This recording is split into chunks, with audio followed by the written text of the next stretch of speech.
If you listen to episode 111, then you know Marco Wutzer is a crypto speculator and has a crypto hedge fund. He was able to retire in his 30s from being in the crypto markets, and he has put together a course called the Crypto Quantum Leap that shows you from the very beginning about crypto, how to get on the exchanges, how to find a wallet, things to do, not to do, and even how to trade anonymously. Lots of great things. I've been knowledgeable about crypto for many years, but I still learned a lot from his course, and I would recommend it to anybody that would like to get into the crypto market. And I would say now is a great time with all the money printing and crazy things going on. I think it is a good bet to get started with crypto. So go to the show notes, and that's Crypto Quantum Leap, and if you input Borderless, you'll get 10% off.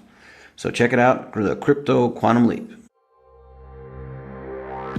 Welcome to the Borderless Podcast, your guide to traveling, investing, and living beyond borders, where we talk about living the life that you want to live, where you want to live it. What's up, everybody? Welcome to another Borderless Podcast. This is your host, James Guzman. This is episode 113, and I'm going to talk to John Bush, and he is a podcast host. He is also the owner of Brave Botanicals, which is a distributor of Kratom.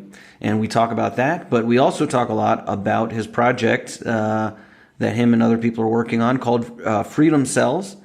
And I'll read directly from the website to show you what that is. They say Freedom Cells are peer-to-peer groups organizing themselves in a decentralized manner with the collective goal of asserting the sovereignty of group members through peaceful resistance and the creation of alternative institutions. So I ran across this website. I thought it was very interesting. And so I thought I'd have him on to talk about it. I think it's a one of the solutions that might be able to work if people around the world want to set up these freedom cells. And so I hope that you enjoy the conversation. So without further ado, here's my conversation with John Bush. Borderless. All right, John, how you doing? Thanks for coming on the Borderless Podcast. I'm great. Thank you so much for having me. All right, we're recording this on Election Day, and you are in the States. I'm not. So how is that? What's the vibe like down there right now? Well, the vibe with me and my girlfriend and kids, and I don't know, we're pretty relaxed. I always try to just live my own life according to my own values and principles and stay on my path regardless of what's going on in the world. But I think a lot of people are going to freak out either way. Yeah, it's going to be quite something. But I think that, I've talked about on the podcast before, and you've been doing a lot, I see, about kind of the direction that the United States is taking. And you talk a lot about, technocracy, right? And also some of the other outlets that you work with, that you talk about this, and I've mentioned it on the podcast before.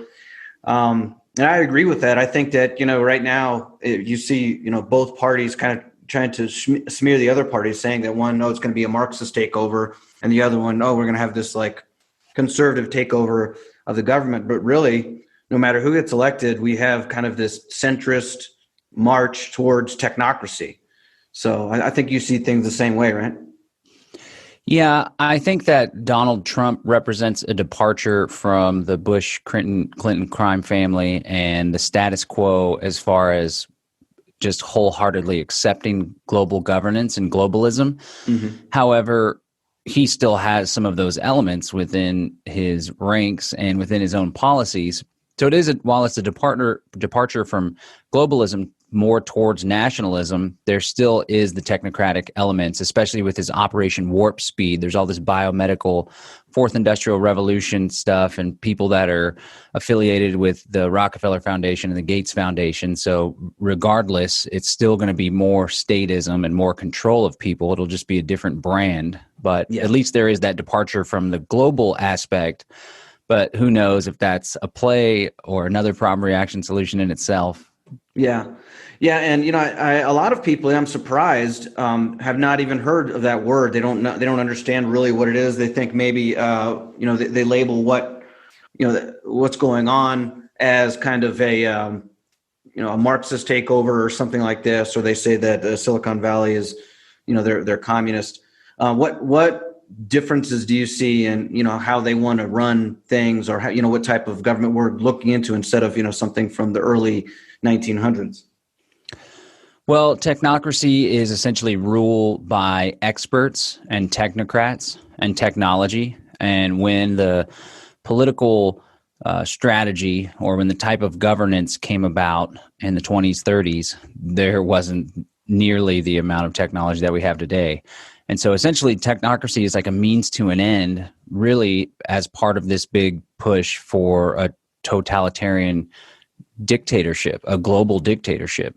And there's always been this multiple different shadowy groups and roundtable groups and secret society groups that have made an effort to create a global government. And now it appears that for the past decade or two, they've been utilizing sustainability and social equity and technology in order to create that control paradigm. And when you mention communism, a lot of these same organizations and these same international bankers, they have leveraged communism themselves. And it was actually some Wall Street bankers and international bankers that helped to finance Trotsky and Lenin and the Bolshevik Revolution. And communism is utilized as a means to an end to bring about more control because it's one of the most totalitarian forms of government that there is. So I do think that there are some strains of communism in what is coming about as far as the egalitarianism and the government controlling everything and providing. There's all this social welfare stuff that's part of the technocracy and the Great Reset, this plan from the World Economic Forum. So whatever exact form it takes, it's really about like a panopticon surveillance society. Yeah, absolutely. Absolutely. And if people aren't, familiar with that, they can look that up. As far as panopticon, it was a thing that was, put forth by John Stuart Mill, how you can construct a building where people wouldn't know who's looking in. And then if you would punish somebody publicly, then they would always be, paranoid about who was watching them all the time, so they could basically observe themselves. And that's kind of what we have with our smartphones now, where, everybody's worried about what they can say online. It's watching you all the time. And so they don't even have to use as much power and as much manpower to surveil everybody, because people are going to surveil themselves. So yeah, it's like the telescreens from George Orwell's 1984. We already have that essentially walking around in our pocket. And there's always a balance trade-off between convenience and liberty and privacy. And I think in our lives, we all ought to try to just baby step more towards, or giant leaps more towards, the privacy and security and freedom. Yeah, I've, pretty much everybody that I talk to on my podcast is mostly about living internationally. So we usually talk to expats. I'm interested, in the States. How do you, what are you doing? How are you seeing things go there in Texas? I'm sure, especially in Austin, there's a lot of people moving there. It's probably a wave of people from other different cities and things like that. Are you optimistic about the way things are going there? Well, not as far as Austin goes. I feel a little better about the state of Texas. Austin has gone really far left as far as the city government wanting to control a lot of people. Texas has really good economic freedom compared to other states. It's all relative, of course. So a lot of folks from California and New York are coming into Texas, coming into Austin. It's like a tech hub, and they're kind of bringing their politics with them. But on the question of expatriating or where to hunker down, or should we move to another country or another area, one of the big factors that was always important for me was the strength of your network. And so my philosophy in that regard is I want to be in a place where I have the strongest network, the most community, and people I can get my back, and people I can trade with, and people that we can grow food together and support one another, defend one another if need be. And of course, you want to balance that. Like if you have a big network and you're in New Jersey or New York City or even California, which is hardcore authoritarian with all the COVID stuff, or a foreign country that's really authoritarian, you want to balance that. But in the state of Texas, there's a lot of folks that are more independent, rugged individualism. The state government is controlled by conservatives who, while they still, obviously it's not ideal, I think it'd be preferable to some kind of nanny state Democrats being in control and wanting to manipulate and control more aspects of life. So I think we're going to try. Our plan right now, my girlfriend and I and my family, is to put a down payment on a property that's 45 minutes away from Austin and one of the neighboring, more conservative, more rural counties, and then try to build an intentional community there and continue to link up and grow the movement here in Austin, here in Central Texas, I should say.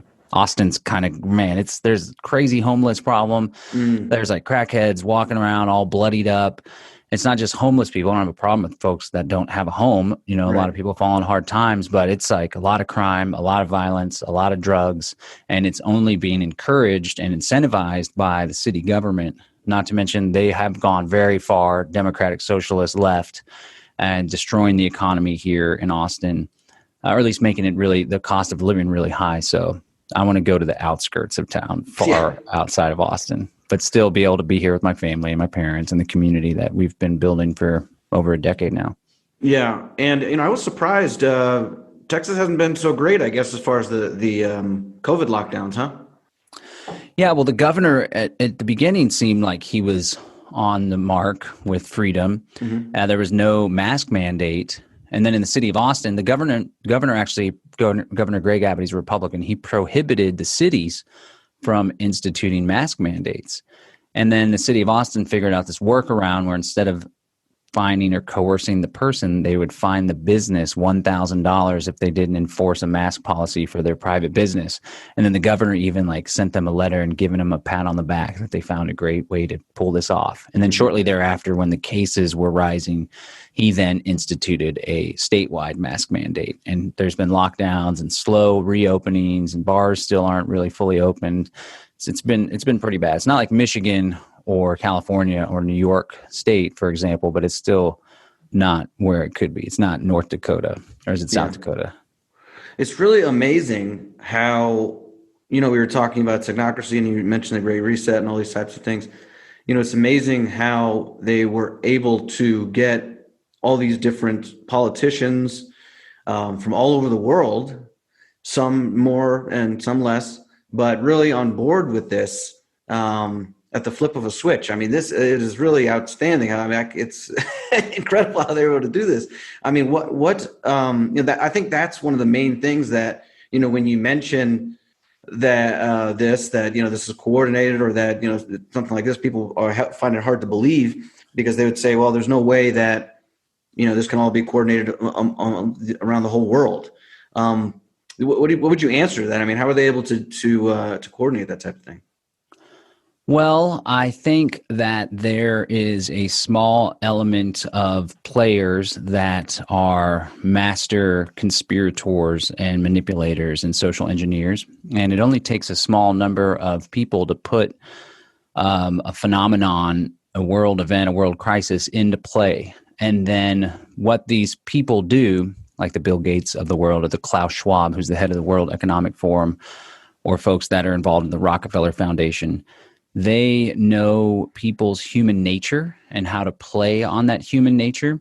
So with 9/11, for example, they pulled off this massive psychological operation with the controlled demolition and the hijacking of planes and pre-scripted news reports, even saying that Building 7 collapsed before it had even collapsed. It's in the background of a BBC reporter and a CNN reporter. And so they knew that the fear that would come from everyone thinking that there's Al-Qaeda terrorists, sleeper cells about to attack, they knew that that fear could be leveraged. And it's a problem, reaction, solution paradigm. So they create the problem, or a problem happens naturally. In the case of COVID, I think that more than likely it was man-made, created in a lab. But whether it just happened and they leveraged it, it doesn't matter at this point. So the problem is the COVID-19 virus, and then the reaction is everyone's afraid, and then the solution is more government and more control. And so there's a tendency for these politicians and bureaucrats to want to err on the side of caution and to believe the experts, right? And then there's a whole lot of government science that just because the CDC puts it out, or the FDA, or Health and Human Services, then everyone seems to think that that's the authority, when in reality, there's a lot of manipulated numbers. And then the media, of course, is essentially the fourth branch of government. They just go along to get along. So it's not necessarily that the governor of Texas, or that every single politician on a local level that's instituting mass controls is part of this agenda. It's that these people are essentially being played. But then a lot of the agenda, the Great Reset agenda, Agenda 21, all this stuff, it all has a very positive veneer on it, right? It's like the devil, a con man, is hiding with this beautiful face and a nice suit to come give you everything that you could ever want, when in reality, what it is beneath the surface is like this oligarchical control surveillance society. But the local politicians, like the mayor of Austin, partners with International Council of Local Environmental Initiatives, which is bringing about Agenda 21. Mm-hmm. And they have like this technology office in the city of Austin that's working with tax-exempt foundations to bring about the fourth industrial revolution, which is merging technology and biology.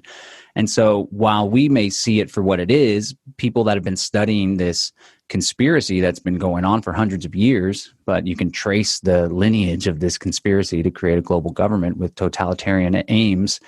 That's what we see it as. What they see it as is helping the environment, helping to lift people out of poverty, helping to do blockchain-based identification so we can provide social services more efficiently, right? So it's a really diabolical plan, and a lot of people are being played as a part of it, but not us. Right. That's right. But I sometimes I wonder if, the people you're talking about that actually, have a higher view of this, that, understand in the architecture of it, maybe they actually think that it's positive too, even if we're talking about like depopulation or something, and maybe they honestly think this is going to be good for humanity, this is going to be good for the planet. I'm not sure, but that seems to be where, the direction that they want to take us. Because you can even meet people on the street, people you could call like the useful idiots, and they believe that. They believe that the world is, populated and humans are like a virus and all this. So maybe that's what, people at the top even honestly believe. And that's a scary thought. Yeah, I think you could really study the psychology of the elite. And I think there's this tendency when you become so rich and powerful and you have so much influence that it's kind of like a drug, or you get off on the control. And I think a lot of these folks are just like egotistical megalomaniacs that really want to control everything. And they genuinely think that they are some sort of elite class that is better than other people and above other people. And it's their birthright and their bloodline to rule over other people. That's one thing that I think. I don't know. And then there could be this whole other crazy element, like it's like a matrix society where our energy is being leveraged for whatever. It's the more I started my activist career as a conspiracy researcher in 2002 after I caught a documentary on 9/11 Truth. And then in 2007, I got involved with the Ron Paul campaign and learned about libertarianism and Austrian economics. And before, I thought that it was all part of this conspiracy and controlled and contrived, and it's all just social engineering. And then when I learned about human action and self-interest and greed and how corporations, want to further their own bottom line and make money for their shareholders, I started to think that maybe it's not all contrived, and a lot of it is just self-interest and like bad actors.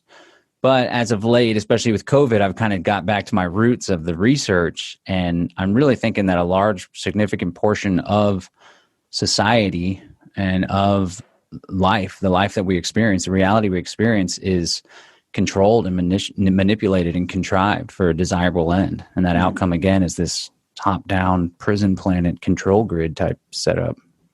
Well, that's certainly evident, especially in the United States. Like I said, we're, today is election day in the United States.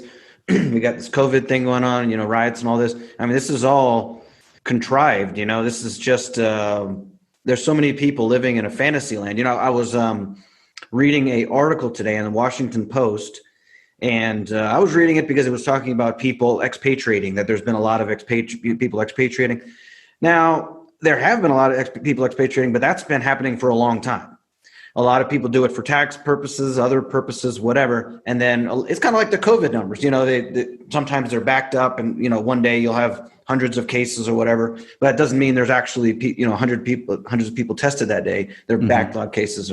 Anyways, they were trying to make it sound like this year has just been a big rush to the doors in the United States. I'm sure there are a lot of people, but that they were saying is basically because United States just has it's neo-Nazis all over the place, and it's a white supremacist country, and so all these people are just and also that everybody was just dying from COVID, and so there's just all these people rushing for the exits. And I'm just reading this article, and it's like people really are living in a fantasy land that's created for them by the media. They've just really perfected it at this point. It's incredible, Yeah, it's all a big story, and you could tell, like, folks that I went to high school with and that I'm friends with on Facebook. It's always really evident how controlled it is when it's like the topic of the day that is being talked about, or the topic of the little quarter period. It's all, people don't really think for themselves or think critically. They don't look beneath the surface. And so they're just spoon-fed what it is that they ought to be thinking, what it is that they ought to be saying in that moment. And that's especially powerful when you could get people and turn them against one another and get them fighting and use like a divide and conquer tactic. But that's why, like, in my activism and my entrepreneurship and my family, my relationships, I always just try to set my own course, have my own goals, and always keep my eye on the prize. And essentially, I learned this from Grant Cardone. It's like you create your own economy. And so even though there's a recession going on and the economy's in shambles, because I was empowered and created a vehicle for myself to earn income and support my family, my business has been doing better since the shutdown started, right? I had a lot of momentum and more people are paying attention to their health. I sell natural health products, Kratom specifically. And so I think it's just all about understanding that the masses are just going to go along to get along, but we innovators and entrepreneurs and radicals and activists, we need to stay focused on our goals, no matter what chaos is taking place all around the world. Absolutely. That's been the whole point of the Borderless podcast, as we talk about breaking down your own borders, your mental borders, to get where you want to be in life, to get, that there's something that's bringing you back to from where your goals and that type of thing. And, I help a lot of people that want to, move or want to do new things in their life. And one of the first things that is, holding people back, it seems obvious, but is a source of income, and more specifically, location independent income or online income. Once that's really a key piece. Once people can get that, you can get into investing, you can get into spending your time on activism or whatever it is that you want to do. But it's really important to get in some sort of independent income. Could be location independent, but if it's just independent itself, so that you're not, working for a big corporation or the government, that's going to be a great starting point. And so I try to give people a lot of different options. I've interviewed all kinds of people that help people get, whether it's skills or starting an online store or this type of thing. It sounded like you started with Kratom, right? So you really were, you liked Kratom. It helps people's lives. And so you started your own company doing that. Yeah, well, I've been self-employed since 2009. That was the last time I had an employment job. I was a part-time teller at a credit union, and then I got involved in working some political campaigns and helped to start some nonprofits and such. But I took over this bookstore in Austin. It's called Brave New Books, and we sold like conspiratorial books, libertarian stuff. I remember hearing about that years ago. Yeah, it was a cool, great place, a community hub. We did a lot of events and would pack that place. It was in a basement. Really cool, awesome piece of activist history in Austin there. But we would sell natural health products, and more people would buy the natural health products. We made more money on the health products than the books, of course, in the Amazon era.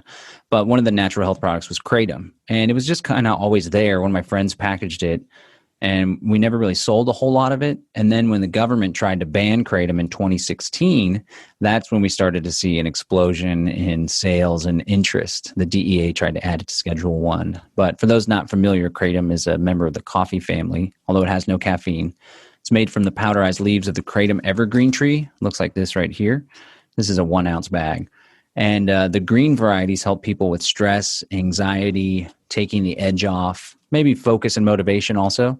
And then there's white varieties that help more with energy, focus, stress and anxiety as well, motivation. I take white and green as an entrepreneur for helping when my brain starts to get a little cloudy or foggy. And as a dad, sometimes when my kids are stressing me out, it helps me with patience. And then the red varieties are good for pain and relaxation. And if anybody wanted to try, we actually do a free ounce offer, which for folks that are in business for themselves, a wonderful marketing mechanism is to offer something for free so you can have someone try your digital product, your educational product, your consulting, or your physical product.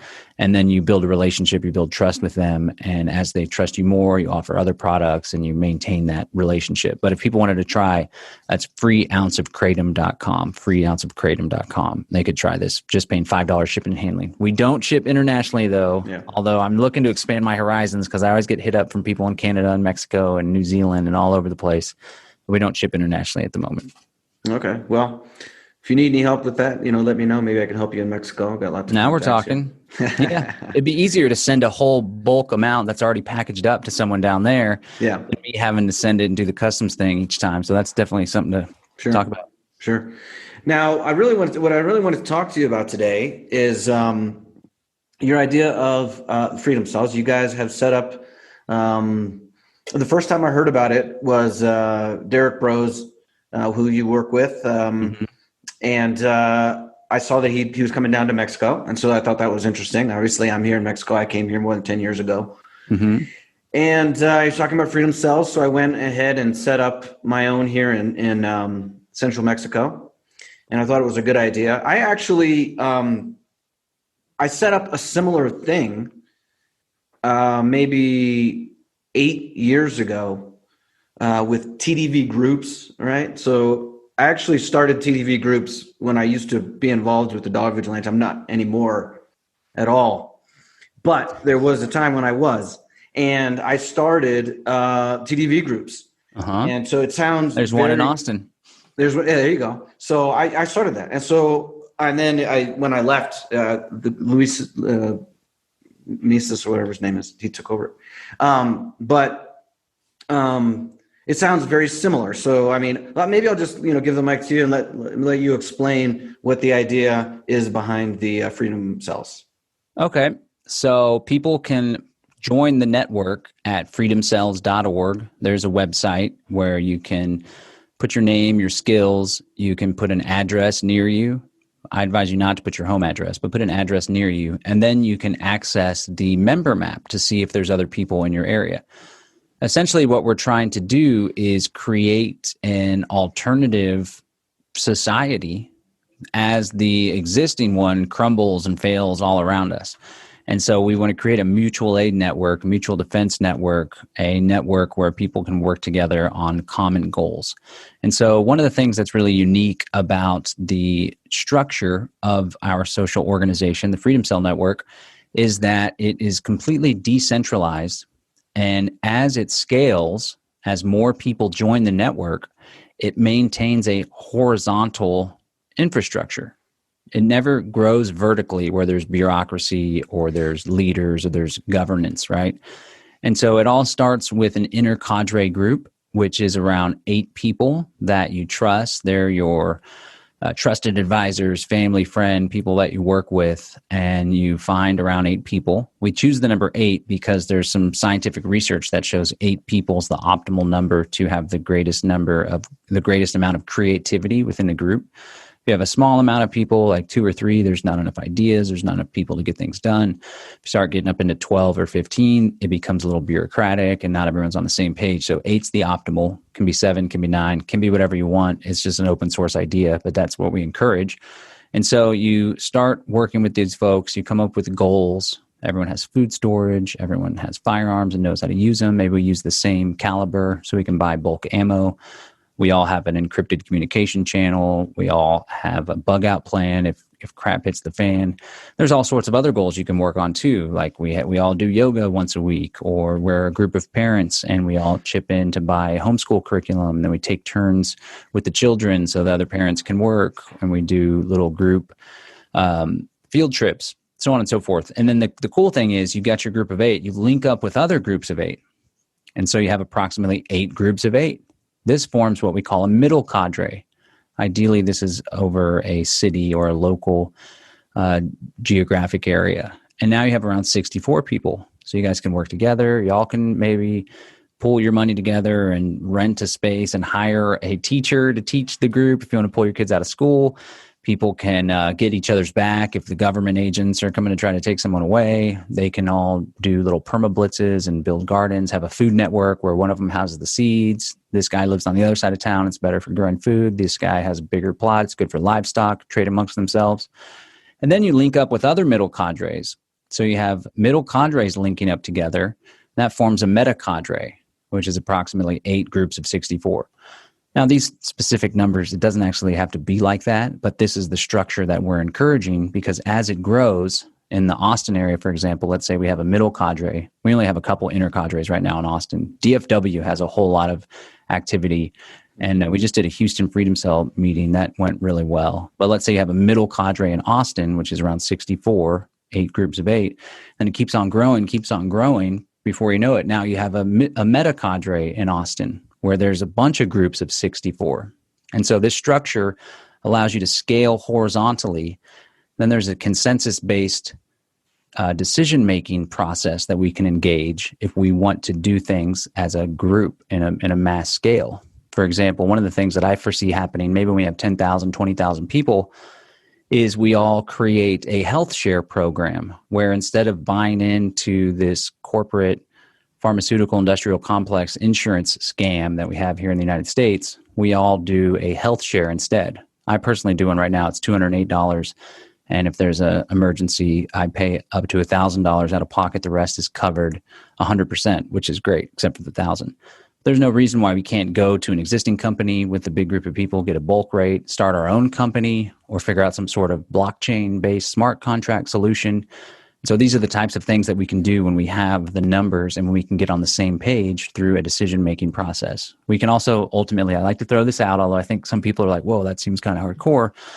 But eventually, what I would like this network to do is to help give people the courage through strength in numbers to opt out of this technocratic nightmare society that's being developed all around us. So one thing we can do when we have 10,000, 50,000 people, everyone contributes X amount per month or whatever, and we hire a private security force that will defend us from private and public aggressors that are trying to mess with us when we're just trying to do our own thing. And it can go in any number of directions. I'm not the leader of the organization. It's its own autonomous thing that people are using in order to enhance their lives.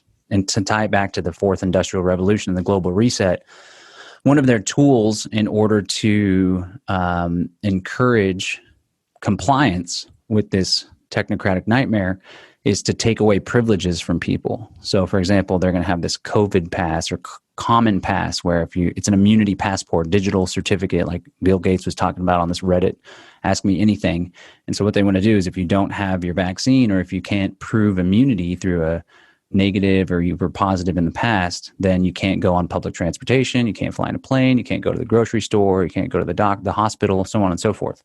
So we want to create an alternative network where we are trading amongst ourselves, or we already have a full-on commerce global network where we have an underground railroad where people can escape the States to Mexico, which is something Derek's working on.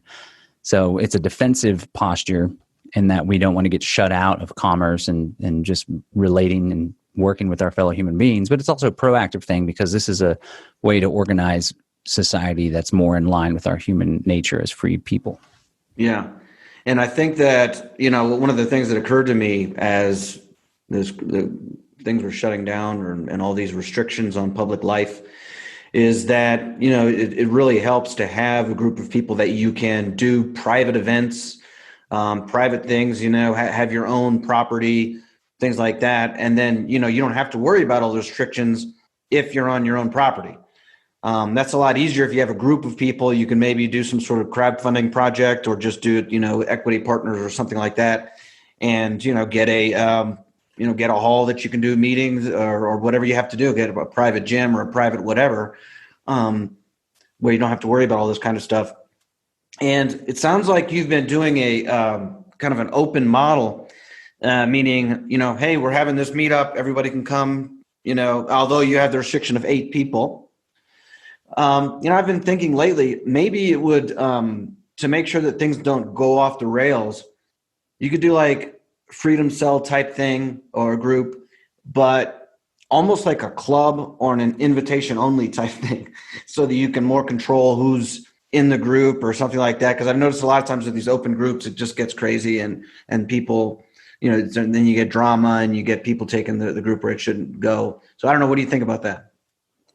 No, that's great. And so the way that I foresee it playing out is it's all public and we're sharing the idea with people. And like I said earlier, I think I used the word, I don't know if I did, it's an open source idea. And so it's a concept, it's an idea that people can take and run with. They don't even have to call it the Freedom Cell Network. They can call it whatever they want, tribes, hubs, whatever. A lot of left folks have this similar thing, not with all the structure, but it's called an affinity group. And so what I would like to see is it plays out where it's just like, hey, everyone, here's a different way to live and to organize society. And here's a great way for like-minded human beings to come together and try to build something cool and work together. And so we have a pool right now of over 5,000 people that are participating globally. There's a good chunk of them in Mexico, which is cool. And there's a lot of them in Western Europe as well, and all over really. And so there's a pool of people. And then what you do is you go and you vet the people, you work with people that you like, that you feel you can trust, or that aren't total drama or like getting wasted at the meetings and starting fights or whatever. Obviously, those people we would want to shove to the side, peacefully shove, really excommunicate. And so, although if someone's trying to throw down and, there's the use of violence is acceptable to try to stop disruption or defend someone. But let's say there's a pool of people that are like, I'm interested in Freedom Cell Network. And it's like, oh, well, I live in your area. We have similar skills. Let's go to coffee. Let's see if we can build a relationship and see where that goes. And so while it's public as the whole people come together, it then becomes private in that your little inner cadre group is people that you choose to associate with. Then you can choose to link up with another inner cadre group. And so this is essentially a private society. Chances are you're still going to associate and work with and be a part of the broader network as a whole. But the way that it works, there's actually a built-in mechanism of correction that can help to limit the impact that bad actors, whether it's government provocateur or some guy that's struggling with alcoholism and is always disrupting things. So you have your group of 8. Let's say one of the people was in your group of 8. Well, the other 7 people are just like, hey, man, we'd like to help you figure this out, but you're causing a lot of problems. So we're going to work with you, which I hope would be the first thing. Like, let's try to help people along. Maybe they need some help with self-development or whatever, but that's not required. And a lot of times nobody has time for that shit. But it's like, oh, the other 7 people are like, hey, so either you get your shit together or you let us help you, or you go to the therapist that's part of the other part of the network, or we're going to have to disassociate from you. So these 7 people can cut that guy out of the inner cadre. Now, let's say you have a middle cadre where there's 8 groups of 8, and 2 of the people in one of those groups of 8 are causing trouble. So if the other 6 people in their group are oblivious to it, or they're kind of oafs too, or troublemakers also, the other inner cadre groups can go to that inner cadre and say, look, we formed this pact, this compact, we're working together on these projects, but there's a couple people in your group that are out of line. So if you don't figure that out, either by helping them along or cutting them out, then our 7 groups of 8 are not going to jam and hang out with you, this whole inner cadre. Does that make sense? Yeah. Then there's like this, and there's this disincentive to be a bad actor because you'll get cut out of the network. But there's also this built-in mechanism where there's other people that can help along the person that's struggling with life or whatever, or there's social pressure to say, we're not going to hang out with you unless you do something about that guy. Yeah. So I don't know if it's going to pan out that way or whatever. There's a whole lot of stuff that's in my head as like a visionary, and we're just growing the network now. And even though there's 5,000 people that are registered on the website, not all 5,000 are building these inner cadres and middle cadres, although a whole lot of people are. So really, it's just going to be a messy experiment. And the idea is that as we learn at the individual cell level, we teach one another best practices and what works, what to look out for, what is the most effective, efficient way to do things. And that way the network as a whole, the body, learns and grows. And so the learning at the cell level benefits the body. The body, when it's benefited, helps the individuals to grow and prosper. Well, I like that you're putting so much thought into it. I mean, it sounds very interesting, all the different ways that you'd have incentives for good behavior and all that type of stuff. So that's interesting. So say that someone like me, I have people here, we have regular meetups and stuff like that, but nothing organized. So somebody like me says, "Hey, I'd like to get one of these started." What would you say is kind of where do you get started? Where's the base to where you can go in the end with the Freedom Cell? Well, the first thing to do would be to go to the website, freedomcells.org, put yourself on the member map. And I wanted to pull up Mexico to see what's going on down there lately. I'm on there. I'm people, Central Mexico. but the member map is down. So the website, okay. it's like me, Derek Bros, and one other guy that are doing most of the the back end stuff for all of the whole network. So that's down right now, but it'll be back up probably today. And so you go to the website, you see if there's other people in your area. If there are other people in your area, message them, see if they all want to do a meetup or go out to a public place and shoot the shits, get to know one another.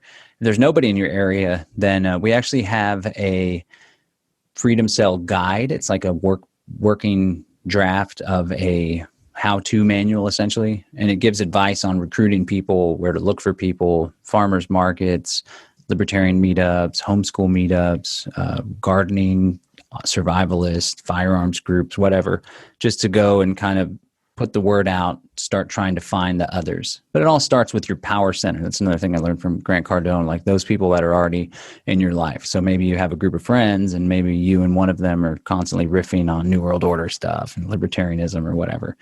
Maybe they'd be a good person to start with, right? And then if maybe you already have a small group of people, like 4 or 5 people that are down, one thing you can do with that, this is in the manual, is each one of those 5 people then commit to go recruit a few people. So before you know it, if everyone recruits 3 people, now you have 15 people. You could take that group of 15 and split off into 3 groups or 2 groups, or just keep that one group and then figure out as you go, are we going to break down based on these guys over here have families and they want to do family meetups, or these guys over here are really into entrepreneurialism and they want to do a mastermind, or these people live in this part of the region, these people live in that part of the region. So that's how I would start, going to try to find some other people and dive into a lot of the YouTube videos and some of the writings and stuff so you can gain a general understanding of what it is we're doing. But it's super important because this whole agenda to control people and create this nightmare technology dictatorship is really accelerated since COVID-19 has started. It's like going really fast. It's being implemented all around us in almost every country in the world. So having this network is really going to pay off some pretty serious dividends. From my just talking to people that contact me through the website, for my podcasts and things like this, what it seems to be, I mean, obviously all of the lockdowns and all this has been horrific, but I think what's going to really spring people into action is if, how they roll out this vaccine. There's a lot of people that seems to be, when I talk to people, that's like their line in the sand, right? And I don't know about vaccines in general, but specifically this one seems to be being pushed forward and people just don't like the whole idea of it. And so, I've had a lot of people just say, I'm making plans. It looks like they're going to try to do this. And if it is the case that, I can't work and move and do anything without taking this vaccine, well, I guess I'm going somewhere else. And so I think that maybe we'll see an acceleration if that was to happen. So I think that when you get started with something like this, I mean, you can get into all kinds of different things, but basically, it's what you call like an agorist group and a group of people that you're going to help each other. I think a lot of us do see, other than the, rising authoritarianism, we also see some sort of a crash in the future, that we have an unsustainable economic system right now. Now, this has been something that a lot of people have been predicting for a long time. I understand that. My first job was with Peter Schiff out of college, so I get that people have been calling for a crash for a long time. But Peter Schiff and Jeff Berwick, it sounds like that's all crash all day long. The crash already happened 30 times by now. Right. And so I get it. I mean, even Harry Brown, who I love, was calling for a crash, 30 years ago, 40 years ago. So I get it, and from an Austrian perspective, this Frankenstein economy has got to come to an end. And although it's been going on and on, it does have to come to an end. There is going to be some, a complete, as they would call, a great reset, and it's going to have to do something with a restructuring of the economy, the global economy, specifically the American economy, I think is going to be really in The prize. right. And so I think that, again, like you're just saying, having this group of people it's going to be for agorism, for trading. Also, you mentioned, having a store of food, making sure others have that, helping people. You can go out and think, just kind of think about drills, or, if this were to happen, what would we do if that was to happen, and having, maybe off-grid communications, say that cell phones would go down. A lot of different things, so how do you think about cryptocurrencies with that? Because, I'll tell you a quick story, since we already mentioned about Jeff Berwick.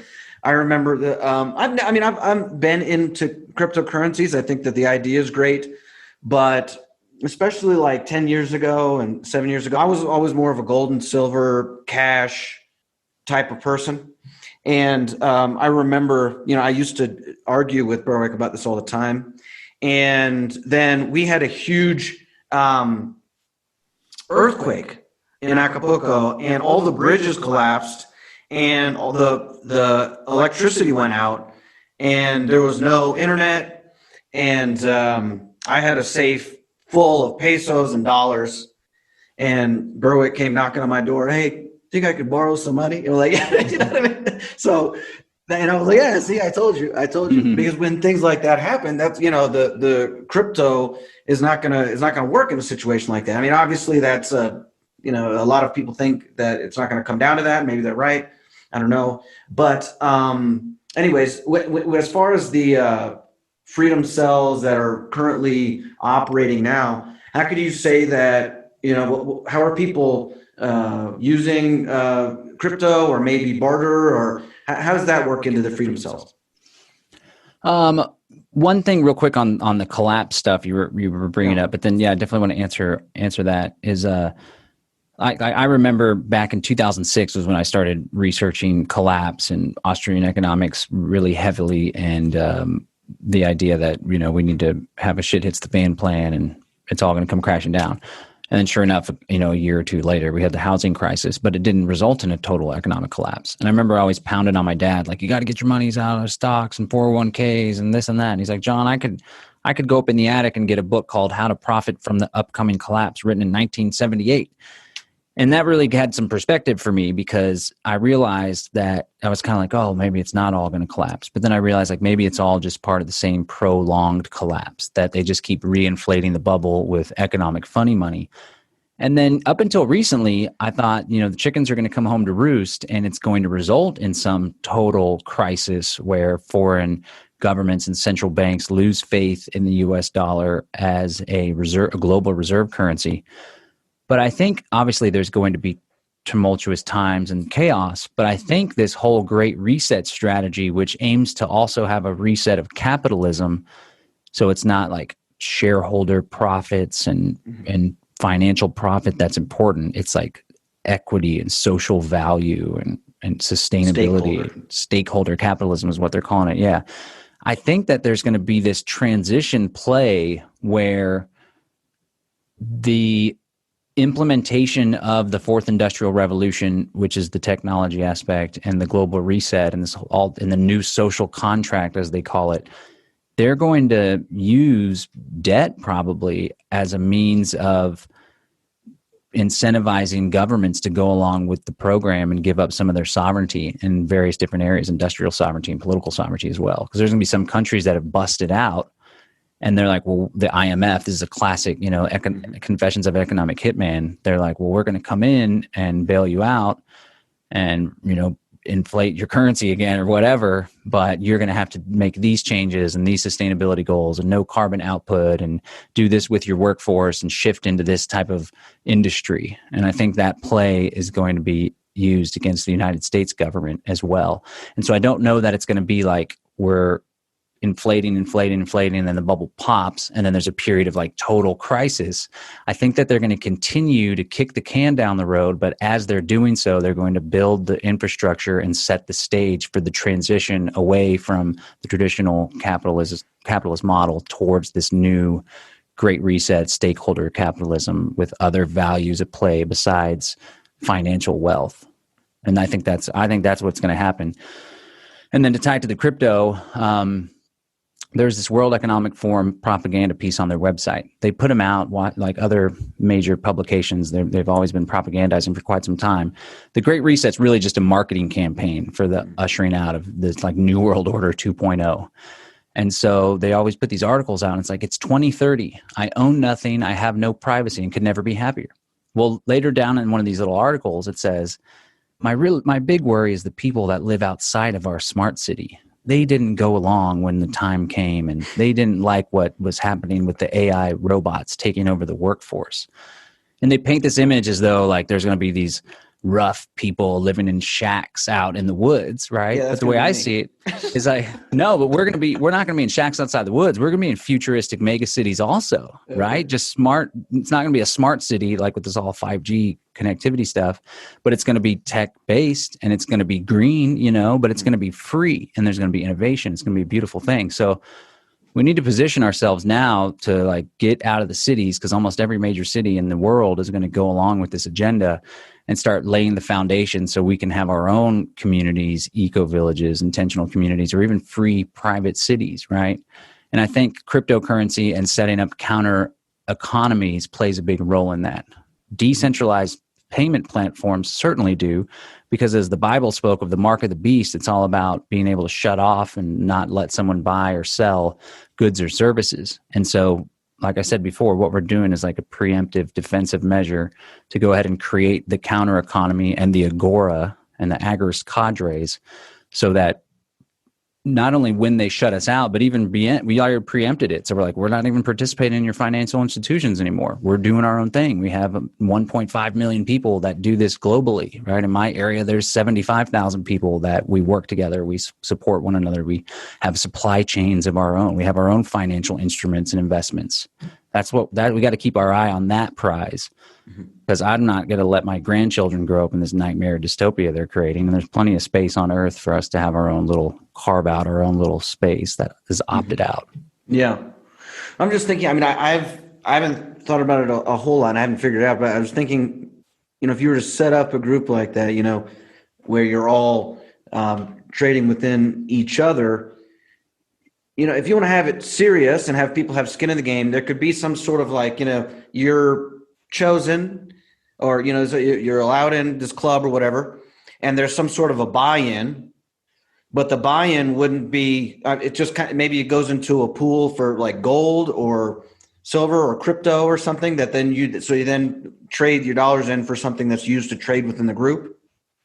Something like that might be interesting, but I think that, for having it more of a serious thing, that people, are actually making plans and thinking about how we can help each other out and stuff like that. There has to be some sort of a, some maybe symbolic or something that has them like, okay, I'm in this group or this club or whatever. But I don't know. I have to think about it. But yeah, I think you're right. I think that whether, and I like the idea of it's kind of loosely connected. You have other people.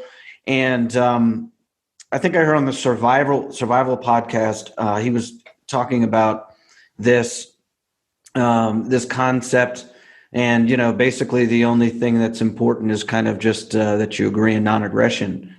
And you can have, I think he was even saying like a non-aggression religion or something, like have a tax exempt religion, whatever, and just call it like the non-aggression religion. I thought that was very interesting. But yeah, I think that thinking outside the box with some sort of ways that we can opt out, have more private interactions with people that we want to interact with. And people are asking me, I remember somebody asked me maybe a month ago, what do you do about the cops that are running around with the mask mandates and stuff like this that you see in, especially in like Australia and stuff like that? What do you do about it? Well, you got to stay away from them. Okay. That's a big thing. I don't know what you can do to change the thing, but you got to stay away from them right now. So, the best way to do that, you have private meetings, you just keep the government out of your life as much as possible, and keep as much as you can private and amongst people that you know.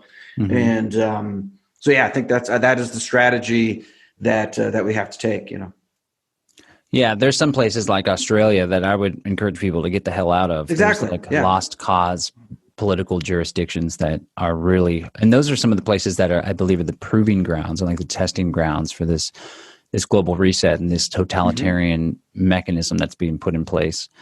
But yeah, there's a lot of people that are on the same page, and there's a lot of people that think like we do, and a whole lot of voluntarists and agorists and anarchists. And I think that one thing that's missing is organization. And so what we hope to offer through the Freedom Cell Network is organization in and of itself, everyone coming together and getting organized and coming working on common goals with a common purpose. But it's actually an organization that we've built that people are already participating in and a part of. And, you know, it's all going to come and develop organically is what, like, spontaneous order. Because I'm just a guy with some ideas. I don't know the best. I've studied, you know, societal organizations and what works and what doesn't quite a bit, and anarchy. But I don't have all the answers. So I'm hoping a lot of people participate, and then some leaders emerge and some visionaries emerge, and they're like, we're doing it this way. Like you're saying, there's a buy-in or whatever, or we got this going on. And then everyone can just compare notes and figure out. And then it doesn't even have to be like we compare notes and then come up with one way to do things. It could be, there's some folks that are financially well off, and one of the things that's important to them, one of their values is protecting their wealth and growing and multiplying their wealth. So these guys are doing this buy-in. They got a reserve currency for their own community of 500 participants, and they're doing this over here. We got these guys that are like permaculture hippies, and they reject money altogether. And so they're wanting to do this thing where they do a gift economy or whatever the hell, right? Gift economy is not my jam, but if they want to do that over there, that's cool.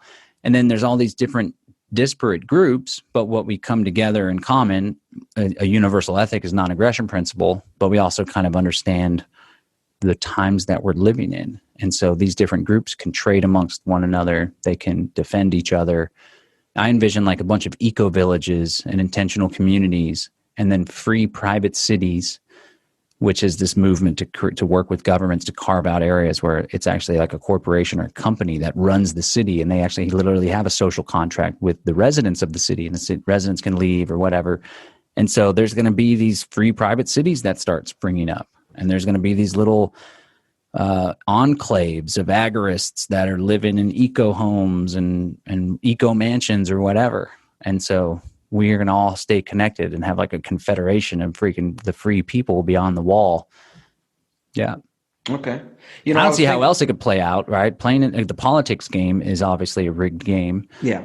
It's these alternative ways of living life. And then if we can do it nice and do it sexily, and we're successful and we're happy and we're healthy and we're happy, you know, we're like frolicking together and the kids are playing together, then maybe we can pick off some people from the masses, and they're like, I would much rather live like that than live in this 1984 Brave New World control paradigm. And then people lose faith in this way of doing things and come over and join our crew.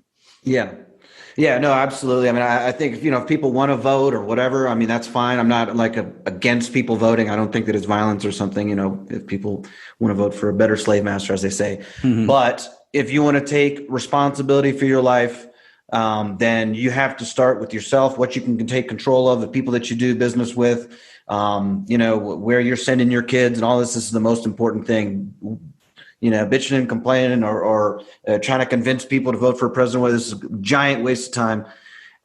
And so, yeah, that's where we have to start and have to get serious about it. You know, like you're saying, I mean, this isn't a game, especially now as quickly as they're rolling things out. I mean, especially by 2030, you might not even recognize life on Earth. You know what I mean? So, you know, one thing I was thinking about, just add in, I haven't done it yet, but, you know, unfortunately, we don't have as great gun rights as you guys do there in Texas, in Mexico. And we've gone over this before on the podcast, but one kind of way that you can get around, you have some more rights. You can actually own some different firearms is with a gun club or a hunting club, right? And you can start one, and then you can have different members, and then you actually have more rights about the types of weapons you can own and where you can have them and all that type of stuff. So I was thinking that might be a good backbone for a freedom cell group, would be you know, in different countries, is to start, you know, a hunting club or a gun club or something like that. So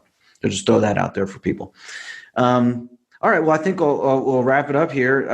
Do you want to plug? You know, I know you do all kinds of stuff, so maybe just let us know what you do and where people can follow you. Sure. If people wanted to try the Kratom, helps a lot of people get off drugs, quit drinking, feels kind of good. It's really good if you're feeling stressed about elections or whatever, which isn't me. I'm just chilling. Go to freeounceofkratom.com, freeounceofkratom.com. If you're in the States, then you just pay $5 shipping and handling. We'll hook you up. You could try it. And then I do a podcast. I just started a podcast. I've done radio and podcasts like my whole adult life, but I never did one consistently. And I'm always like, Tom Woods has 1,700 plus podcasts. I go on his show to talk about Kratom and he like blows my business up. Absolutely. I'm like, wow, this guy has a lot of listenership and a lot of influence, right?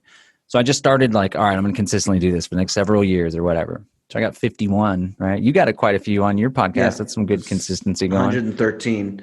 That's a good run. So yeah, they can go to livefreenow.show if they want to hear what I have to say at length. And then, freedomcells.org. I think it's it's an idea whose time has come. And it's not just an idea, it's a living entity with over 5,000 people participating. And I think we've just barely begun to get started. A lot of people just want to get involved and they're just learning about it. And as time progresses, I think that it's a good group of people. Obviously, I don't know all the 5,000, but the people that I do know are really cool and like mine. Derek Bro's brought a lot of people in, and he's all into the consciousness aspect of activism as well. So there's a lot of people that are conscious human beings, which makes it easier to navigate conflict with. But I think there's a lot of promise and a lot of hope. And there's a really hellish future that lies ahead if we don't get serious and take massive action and treat this as it's one of the most important things we'll ever do in our lives. We're living in interesting times. So I feel it's a privilege to be a part of this shift and to hope we can slow and throw some wrenches in the gears of this nightmare future that they have set up. There's a lot of beauty in the world still. So let's focus on the beauty and the freedom and other people that think like we do some cool things together. Absolutely. Awesome, John. Thanks for joining me. Hey, thanks for having me. Thanks for joining us for the Borderless Podcast, traveling, investing, and living beyond borders.